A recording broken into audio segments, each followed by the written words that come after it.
So, I've actually watched this film 2.5 times now.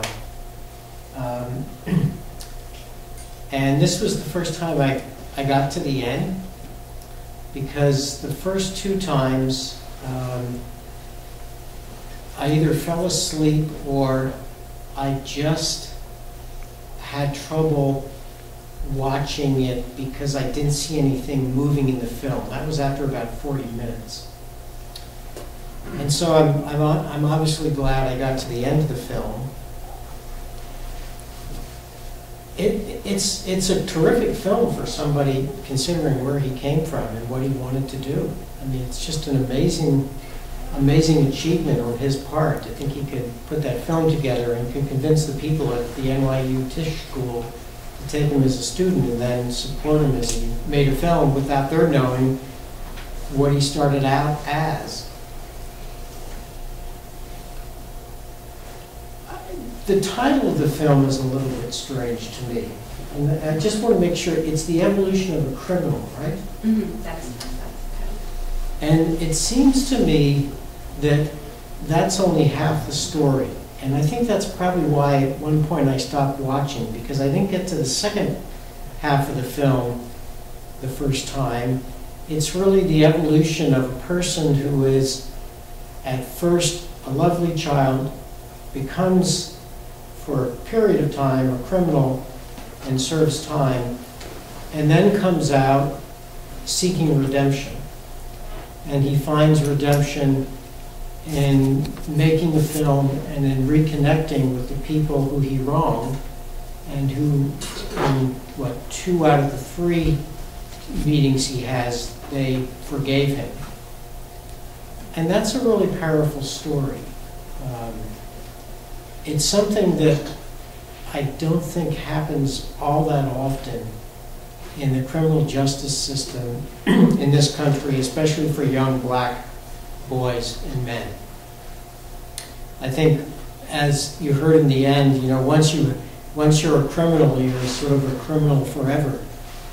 And what they call collateral consequences, things you can't do because you've been convicted of a crime, dog you for the rest of your life. One thing I did find odd, although maybe not so in Texas now that I think about it, was the fact he was being prosecuted by a juvenile prosecutor but ended up in adult court. And he was 16 years old when the robbery took place, if I remember.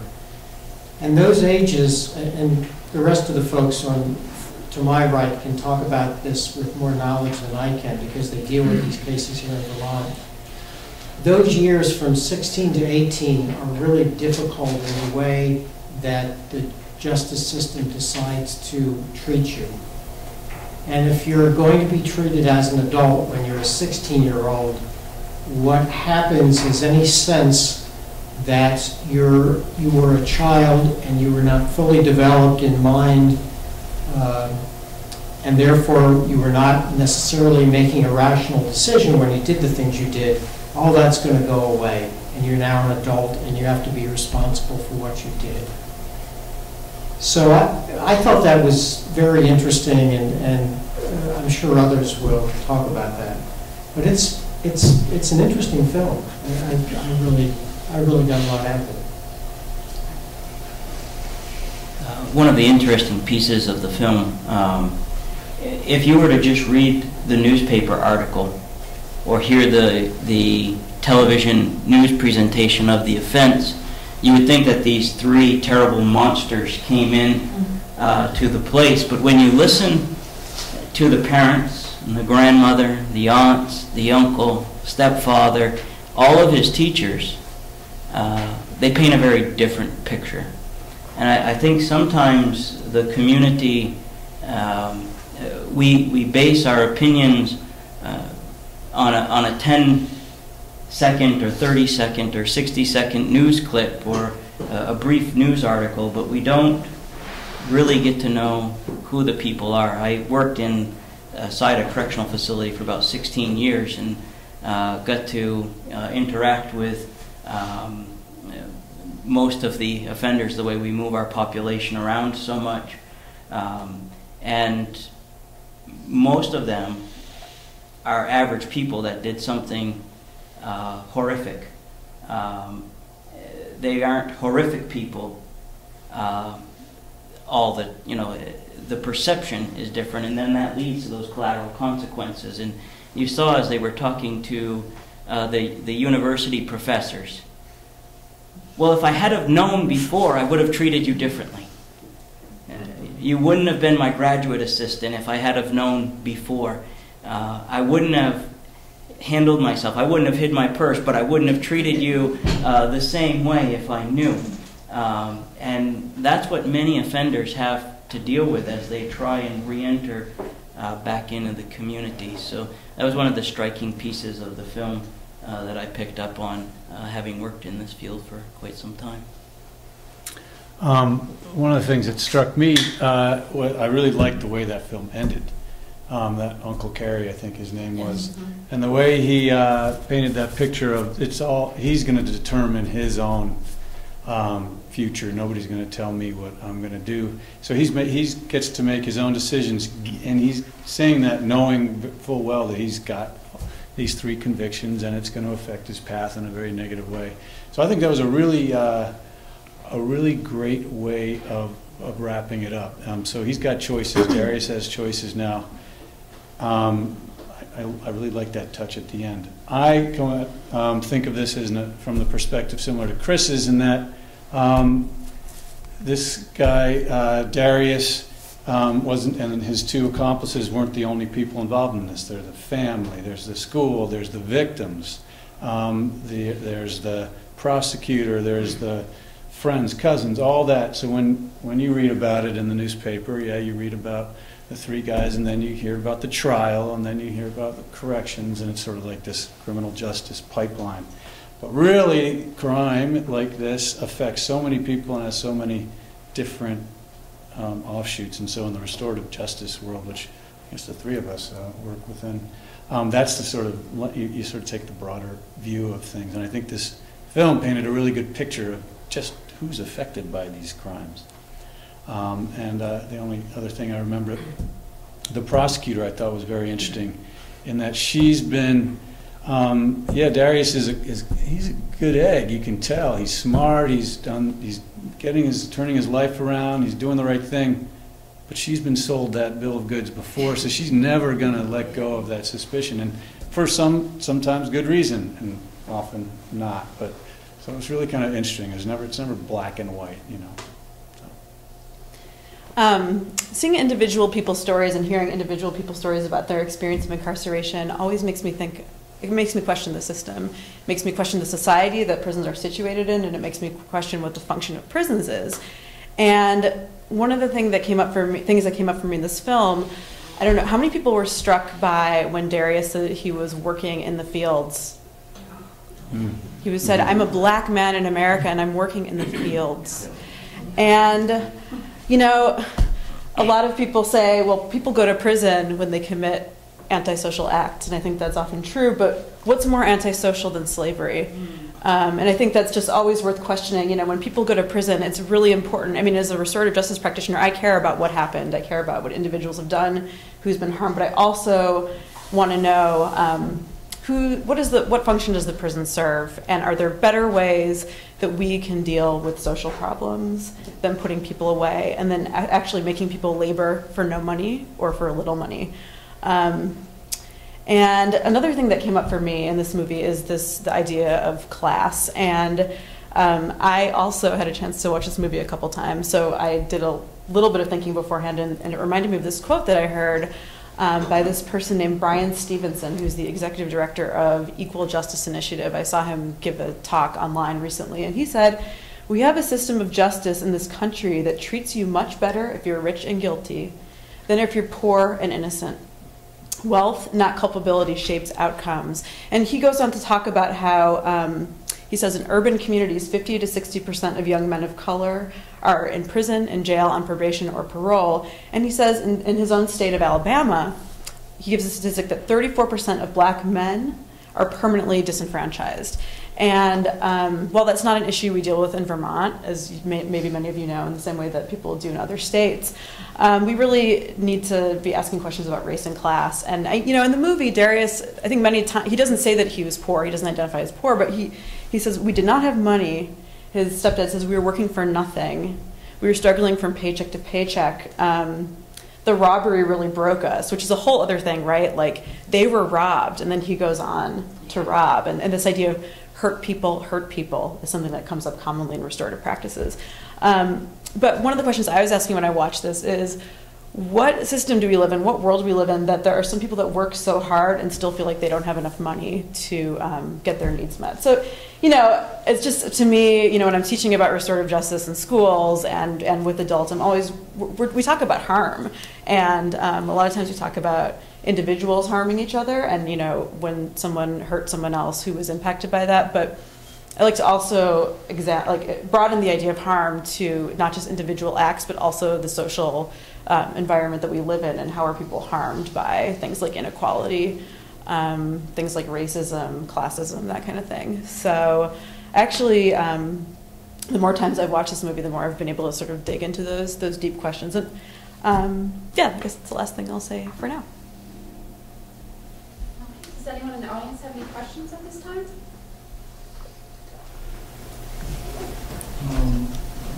Not as much a question, I guess.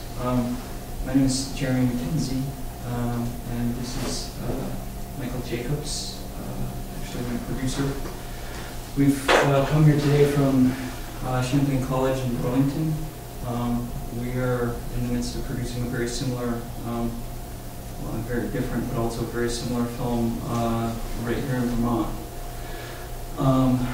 When I was about 15, I was, the influential people in my life were a heroin trafficking family out of Massachusetts, and I ended up learning to be a heroin dealer at a very young age, and was unfortunately one of the teens in the late 90s who spread a lot of what became the heroin epidemic here in Vermont through trafficking a lot of heroin out of Mass and other states. And ended up also going to prison for a bank robbery when I was 17, and a number of other things. I ended up stuck in a very cyclical pattern of returning to prison, and at a young age like that, a lot of it comes down to, for me, it came down to what was being reinforced. There weren't necessarily other positive things in my life that were being reinforced, but I could always find social and extrinsic reinforcement in what I knew how to do and what I knew how to do well, and that was dealing heroin or being in that social circuit. And it wasn't until actually probably a series of experiences, starting with in 2004, I was shipped to the corporate prison that Vermont sends its prisoners to in Kentucky, where we ended up rioting and burning the facility. And shortly after that, I was introduced to, I came in touch with Senator Sally Fox. Some of you probably knew her. And she was on one of the first reentry panels, at the first reentry panel in Chittenden County. And became a really good friend of mine. And I would say that she kind of initiated some of the, it was like a member of the outside world, kind of the world outside of what I had come from, reaching into my world, or what I thought was my whole world, and showing me a little bit of something else. And it took a long time and a series of more, probably, more prison sentences before before things finally changed. But a way that there was a number of things in this that I could relate to. I don't necessarily wasn't necessarily. I'm very proud of this man for the film that he made and for his accomplishment. We're going to be taking a very different approach in terms of this story, but something that I could relate to in that was, and something I wish I had seen more of, was the education piece. I feel like the story in this is how the change occurred, not necessarily what led up to the crime, but how the change occurred after. And I think that that's a much more important piece. For me, it was, a lot of changes occurred through a book. I remember being in a prison cell one day and opening up a book that, opening up a dictionary and finding a word, and the word was culture. And I read that word, and I read the definition to it, and it said, the sum total of everything that makes a people passed from one generation to the next. And that was just an astounding definition. And when I started thinking about it, I started considering what had been passed on to me and what I was now passing on to other people as well. And seeing all of these other people who were in prison for drugs, my drugs, or drugs from people who got it from me, or and started realizing what I was passing on. And then I also opened up another book, and it was a National Geographic, and I think that the film kind of touched on this a little bit as well, and that is, so I opened up this National Geographic, and I find this article about these monks in Greece who are on a mountain, and they're choosing to live in a monastery, completely detached from society. And all this time, I've spent all this time in prison feeling completely alone, and feeling like I'm, banished from society, or like locked up. And I realized that these monks are choosing exactly what I'm living in. They're choosing to be away, and they're using it for what they want to do. They're studying. They're doing these, immersing themselves in arts and study and spiritual scriptures. So I decided from then on that, well, one of the biggest mistakes that I think occurs in prison is looking at time as your enemy. And that film did touch on that a little bit. The very nature of a prison sentence frames time as your enemy. So you want this time to be destroyed. You want this time to go away. You want to do things to pass the time. And a lot of people in prison get stuck in that cycle of doing things to kill crime, so that that date can arrive when you can go home. And that's so easy to do, but it's also such a big mistake, because the moment you realize that time is not your enemy is a moment that you can turn it to your advantage. So for me, I ended up getting a job as a projectionist and projecting movies on a wall for prisoners to watch, and decided that I too wanted to be a filmmaker and a screenwriter. And also ended up spending a lot of time teaching myself how to design blueprints for artwork that I would cut in wood when I came home. But I ironically ended up having to hide these blueprints in the prison because some of the guards would take them from me. So I ended up coming home with using time to my advantage, and coming home with a very large collection of blueprints for artwork, and studied screenwriting for the rest of the time, and ended up leaving the scholarships to go to film school, and got to Champlain College. First went to Burlington College, and then got to Champlain College. And I guess to relate some more directly to this film, I disagree with some of what those teachers were saying. I strongly disagree with some of what those teachers were saying, and if I were with them face to face, I would have to challenge them on those beliefs, on what they said in that interview. And that is, and in fact, that's what I have had to do with some people. Since I came home, I ended up cutting some of the collection of artwork and showed it for the first time after being home for a year and hiding myself and not telling my story. And showed this artwork for the first time at the South End Art Hub, the biggest art show in Vermont and Burlington. And ended up telling my story to hundreds of people, and in almost all of their eyes, I saw that very initial reaction to the connotation of this person was in prison.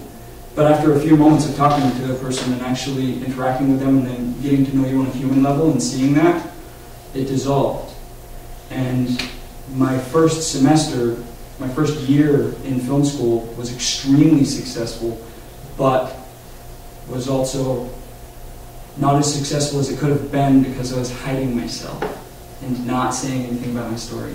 And the moment that I got to Champlain and displayed that artwork at the Art Hop and told my story to people, students started writing papers about it back at the colleges, and it started getting back to other teachers, and next thing you know, a teacher was telling me that I needed to tell my story in a class, and then it turned into telling my story in multiple classes, and turned into a series of meetings, and a film production formed around it, and a community of filmmakers and other people from the school who have become my friends. And so now we're making a very similar film to this, except the story told very different in a way that is meant to challenge some of the views of the way that the system is run, but also challenge on a personal level of taking accountability. We're not making a film that's necessarily going to paint the greatest picture of the way corrections is run, but it's also not going to paint a very good picture of the way that I was running my own life. And I think it's the biggest thing you can do is really try to take accountability for your own life and not pointing at the system and saying something about that doesn't necessarily do anything. Pointing at myself and saying something about that and changing it on a personal level is what did. I feel like I've just dominated a lot of time in this meeting. And I apologize. Do you have a working title for your film? Yeah, right. Working title at the moment is The Projectionist. And for several reasons. One, because I was the projectionist in prison, but also because one of the themes, when I was in and I studied when I began studying on the inside, I spent a lot of time studying philosophy and psychology, and that was another important thing that I read in the book was Plato's allegory of the cave. All of the prisoners in the cave chained to the floor, watching these shadow puppets on a cave wall, and the person behind them, projecting these images in firelight, and these prisoners being taught to believe that this is what is real from the time that they were children. Finally, one of the prisoners breaks free and turns around and sees that what he was taught was not real, and finally makes his way to the outside world and is at first blinded by the real sun, and the outside, has trouble seeing things as they really are, but then comes to see, and then has the responsibility to return and tell the story of that. And of course, at the end, prisoners want to kill him for it, but Plato's allegory of the cave was a very important allegory for me when I suddenly realized that the things that I was taught weren't real, and that there was a whole other world outside of the cave. And it's also relevant because when you're a heroin dealer, or even any person in a position of power, you're essentially acting as Plato's projectionist. You're projecting images on a wall for people to see. You're projecting images onto the wall of other people's lives. When you're a heroin dealer, you're projecting those images onto the wall of other teenagers' lives at a period of adolescent identity formation. And that gets passed on to their children as well. Has a tendency to, it can. And that's what drew me to being a filmmaker, is when you're a filmmaker, you have the power to tell a better story. You have the power to tell a story that is not so dark.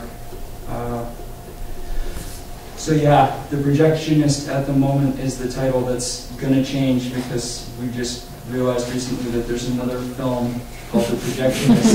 It's an independent film, so we're going to be changing the title. So how about Plato's Projectionist? That is exactly what he came up with the other day. Is it? That's It's a good one. Yeah, we've had a series of, we've had some meetings, and we had, during this conversation that we just initiated actually, that came up, that piece, and it was mentioned. Plato's projections probably should be one of the titles, and I'm really glad to hear that you just said that. Well, it sort of came from you when you were talking, like thinking this is a natural, it's Plato's projection. Well, and that's what happened the other day in a meeting. I was Uh-huh. telling that piece of the story, and then somebody reflected that back and said, I think that's the title. Yeah. Were you ever, did you ever have conversations inside with other guys along these lines? Like this, what you think is real and from your background isn't real?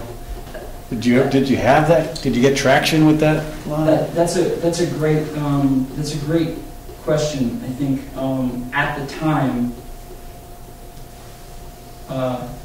time the biggest thing for me was when I came to these realizations, I didn't know how much time I had left. I knew that no matter how much time I had left, I was going to use it to my advantage. But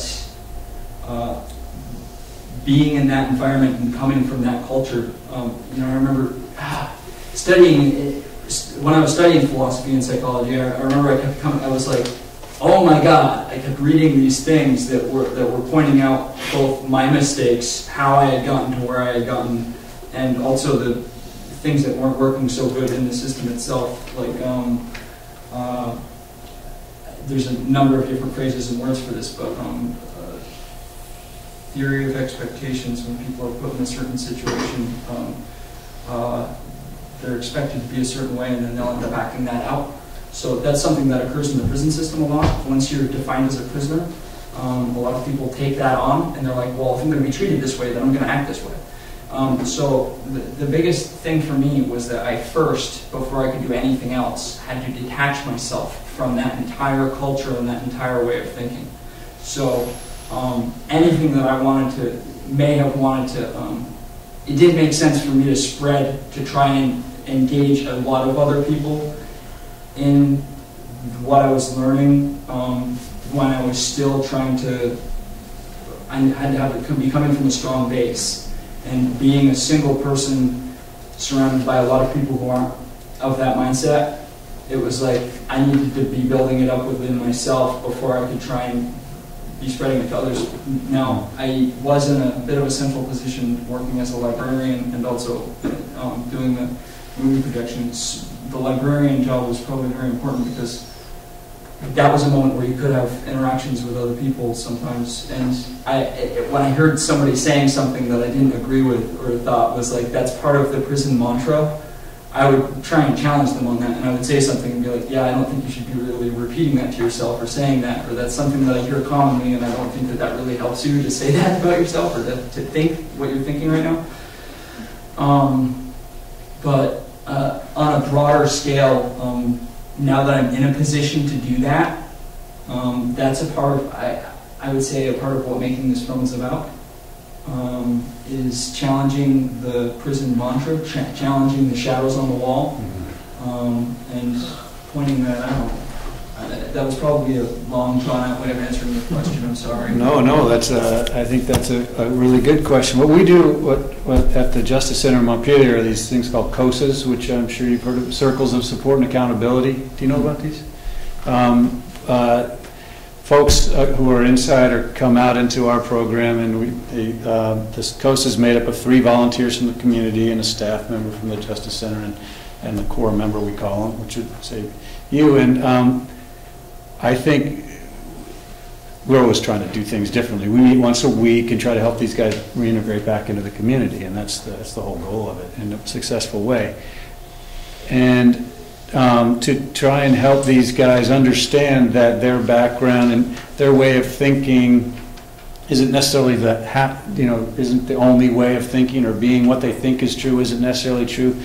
That's like an underlying effort in that in our. And I'm sort of realizing it as I speak that it would be great to put more emphasis on that. Guys can tend to be a little defensive when you try to just kind of point these things out or whatever. Well, who are you to be telling me blah, blah, blah? So it's really tricky, as I'm sure you would know. But I just want to, the guys, we had an interesting COSA meeting like 2 weeks ago, and a guy kind of said, I'm beginning to realize my family was, like, what was my family all about? Because his dad had basically told him the one thing you do if somebody looks at you crosswise is to hit him in the head, you know, essentially. And there was a story about, like, if somebody transgresses against you in a certain way, there's really only one way to deal with that, and that is to get violent on him. You don't have a choice. I mean, the way he was brought up, you don't have it. You don't have a choice. You have to do that. And it was really obvious to him and to us that he'd been sort of come up in a world where that was the only way you could do things. So I don't know, I think it's a really interesting idea, and how you can communicate that and work with guys on that whole idea is tricky. Do you work with any women, former prisoners? Yeah, we more men than women, but a couple. Yeah, we have one who's working with now. Yeah, there are just far more men who are in prison and coming out of prison than there are women in prison and coming out of prison. But yeah. Do you have something else behind your question? Because I was kind of wondering the same thing, that this is a film about a guy, and the women in the film have kind of odd roles, at least they did in my mind. I'm trying to think, if you made a movie about a woman who robbed a bank, what would that be like? And I don't know. Would it be sort of the same issues or something completely different? And is that what you were kind of wondering, or am I stretching this too much? I was wondering, and I was wondering, especially with your remarks about, you know, being trained to defend your masculinity. Right. Well, I think it all applies to the realities that this woman who I have in mind has put around her and thinks is true, and where she's come from dominate her way of being in the world. I think it's true for women as much as men. You know, they come from a background and have a history of having been, this woman particularly, having been abused and beaten, and so that informs her world. That's what's out there, and she forms protective shells around her, and I think moving beyond that is her challenge in life, as well as, and it doesn't really give her she went out and robbed from people and dealt drugs and did stuff that she earned her way into prison, but she's just slowly working her way out of seeing the world in one particular way, I think. I actually moved to Vermont in 2006 to work at the Brattleboro Community Justice Center, and I similarly worked in the prisoner reentry program coordinating COSAs. And I remember hearing this comment, and I don't know if it's true or not, but this statistic that by and large women who committed crimes were often doing so to help for someone else. A lot of time it was a mom that was stealing something or taking something in order to provide for her kids. I don't know if that's true or not, but this idea that women are socialized to caretake other people, I think, is a really important piece of that. And then also I think that, had a woman been the person that robbed the store, there's sort of this like gender transgression there, right? Like it's almost, maybe expected that, men are violent and men exhibit, criminal behaviors, but if a woman does it, then that's like, so there's still this idea that there's like this woman-like way to be. And so I think that's an interesting thing to think about. I don't agree with that, but I think that's a common conception. He said his hand up in the back. Well, I had several comments. I was glad to hear the allegory of the cave mentioned, because I took some graduate classes and that really had an impact on me also. Also, in the documentary, I was impressed when Darius mentioned about the fact that he was going to get out in 5 years, but he was speaking to people who were there for life, and they were still plotting their future, and I thought that was sort of inspirational in a way. I had two questions, really. Social justice was brought up, and the impact that corporations have is, I think, a very negative impact. And there's also a show on MSNBC called Lockup. Oh, yeah. I saw that a couple of times when I saw something else was on MSNBC, and I was wondering how realistic if anybody's seen it, how realistic you think it is. I haven't seen it. I haven't seen it. Has anybody seen it? It strikes me as very sensationalized. you know, I thought so too, that's what I, It's you know. it's on right after the Bridge on Meadow. On Friday night. Saturday, Weekend. I think you should be wary of anything that has to do with prison that's trying to make money. Yeah. May I just add about the, well, no, go ahead. There's somebody here. Just to go back to what you're saying, Alan, about the gender difference and the experiences between women and men. My understanding also is that when men are in prison, there's still a lot of familial support.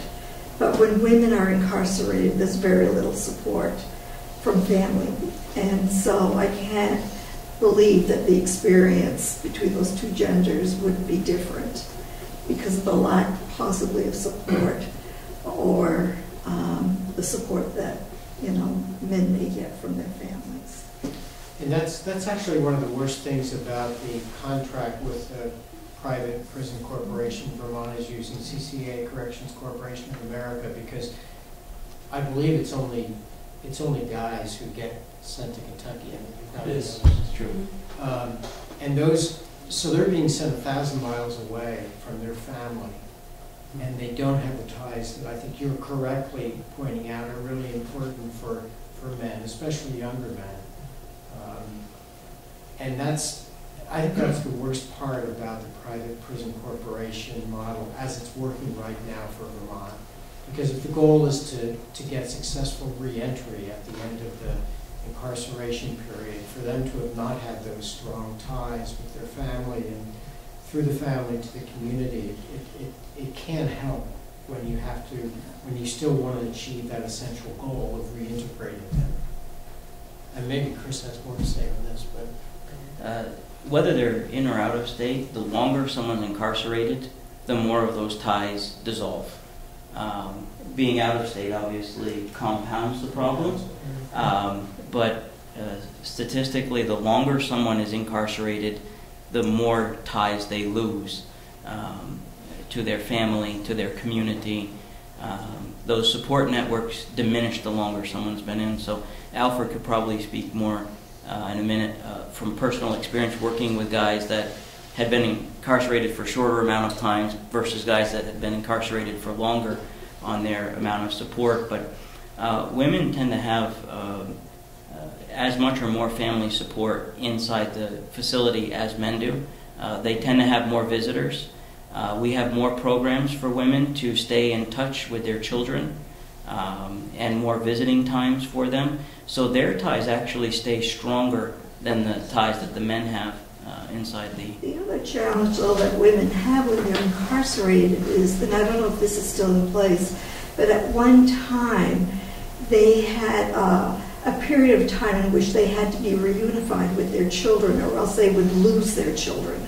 I don't know if that's still in place. I'm not certain. That would be a Department of Children and Families piece, I think, more than it was corrections. when women but were being released, and yeah. if they couldn't be reunified with their children within 9 months, they would permanently lose their children. Yeah, I'm not certain on that. I want to take the opportunity to bring up a couple of kind of cool things that are happening in the U.S. and somewhat locally around these issues. And one of them is the Prison Birth Project. When you just brought up women and their children, it's based out of the Northampton, Massachusetts area. And it's a group of people who are able to go into the women's prison or jail in Chicopee, Massachusetts, and support moms to be able to spend time with their children and also sort of coach them through prenatal care, during childbirth, after childbirth. There's a lot of support for people that have children through the Prison Birth Project. It's a really cool organization. And then when you mentioned corporations profiting, and then over here we started talking about communication and how communication is so important.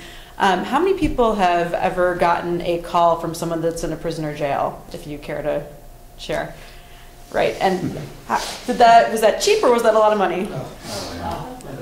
A lot of money. And why is it so much money? They call collect. Yeah. They call collect. Any other reasons? Someone is making a bunch of money off of that. Because You can only call through one company. you can only call through one company. So prisons or jails have contracts with one of really only a handful of phone companies, and in order to make a phone call from prison, you, as the person in prison or your family or loved one, has to set up an account. They pay a lot of money to set up an account. It costs up to, $4, well, $3.89 to make a connection, and then, up to 25-30 cents a minute to keep talking. And it's a little known issue, except unless you're someone who's incarcerated or a loved one of someone who's incarcerated. And there's a really great campaign going on right now that I'm a part of called the Campaign for Prison Phone Justice. And they just won a victory with the Federal Communications Commission last year to lower the cost of calls between states. And it's really cool because it's a collaboration of organizations, one of which is led by former prisoners and has a lot of connection with people that are on the inside. Why can't they just use cell phones? And They're contraband. They're not allowed to have cell phones. But I mean, like prison. I mean, guards or I don't know, like why do they have to use cell phones? Chris is someone who's been on the inside. What do you have to say about that? It seems like you wouldn't have to go through a telephone company at all if you had it set up with, there are 3 cell phones we can use in this But prison. they can't use. I mean, people I know have gone to prison, tax evasion and stuff. Their cell phone is taken away from them. Yeah, all of their phone calls are monitored and screened, Oh, that's and it's to prevent the lineup of contraband coming into the facility, to prevent them continuing criminal activity on the outside from inside, and it's to prevent them from causing harm to other offenders. So there's a reason why they don't have cell phones, and it's for a safety issue for the offenders and for the community. So we also have a number of guys that have non-contact orders. And if they had cell phones, they would be... I didn't mean, everybody has a cell phone, but that they could use some, like an officials or something. There is one more weird angle to the phone thing, and maybe Mel's run across this.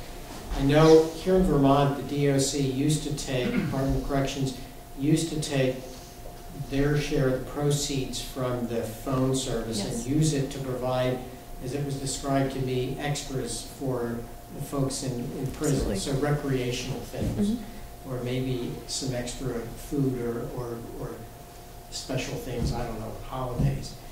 And on the one hand, that's great. On the other hand, it's a little bit perverse, where you have to self-fund the small, enjoyable things that you have in prison. And maybe that's changed. And I don't want to put you on the spot. It's not fair. We don't use phone commissions for that. Okay, that's changed. I can speak to that nationwide, actually. Okay. I'm going to put on so I teach about restorative justice in schools, but I'm going to put on my other hat right now, which is working on this campaign. In New York State, for instance, calls cost about 5 cents a minute, and that's because the state of New York has eliminated those payments back to the state. But I just saw a contract actually for the state of Arizona, between Arizona and whatever the phone provider company is, and Arizona DOC gets 93% of the profits that are made by the phone company. So in some states, it's a huge commission, and it often does go into the inmate welfare fund. But I'm not sure. I don't know that Vermont is. We no is longer doing do that. We used to do a 10% commission for the phones, but it's no longer in effect. So yeah, different states vary and different counties vary in how they do that. So we're just going to wrap up. Any last thoughts? Go ahead. I have one question. I found the documentary touching, and I feel enriched having watched it. The one part that, if I would have been a victim in a violent crime, and then the guy who did it just arrived at my house without warning. I can speak on that. That would have been not really cool with me. Yeah, in Vermont, especially all of our guys that are under supervision, the only way those contacts happen is if they're initiated by the victim through our victim services unit. Corrections has a victim service specialist in different parts of the state, and they are the ones that communicate back and forth with the victim, and they inform the victim that this person is about to be released. And if the victim were to say, I'd really like to have a meeting with them, we have supervised victim offender dialogues. If they say we don't want any contact, we make sure that doesn't happen if they're under our supervision. our offenders just don't go knocking on doors. And I think that was part of a dramatization on the film, because if you notice when they were talking to Pastor Ned, he said, well, when you first called me back then. So this was all staged. I don't think that any of those, go up and knock on the door were in time. I think that they were, but Vermont had, if they're under our supervision in corrections, they're not allowed to have contact with that victim unless it's initiated by the victim. So if the victim desires, I want to know why this guy chose me. I want to know why this happened to me. I have a lot of questions. We provide a safe place for those discussions to happen. But if Alfred's working with a Corps member and the Corps member says, I want to go to my victim's house and tell him I'm sorry, will you go with me? Alfred's going to direct him to his probation officer who will contact victim services. And it all runs that way. So you have to have that happen. That would be a good problem to have. Let's steer it this way and make it happen if we can. And I can second that from a filmmaking point of view. You would really, really not want to waltz into somebody's life on camera. It's not likely to work out very well, even if it is desirable. So. If anybody wants more information on the COSA Restorative Reentry program here in Montpelier, come and get one of these pamphlets. And likewise, if you are curious about restorative practices in schools, come on and talk to me. I'm in Brattleboro, but I do work all over the area. Excellent. Thank you so much. Thank you.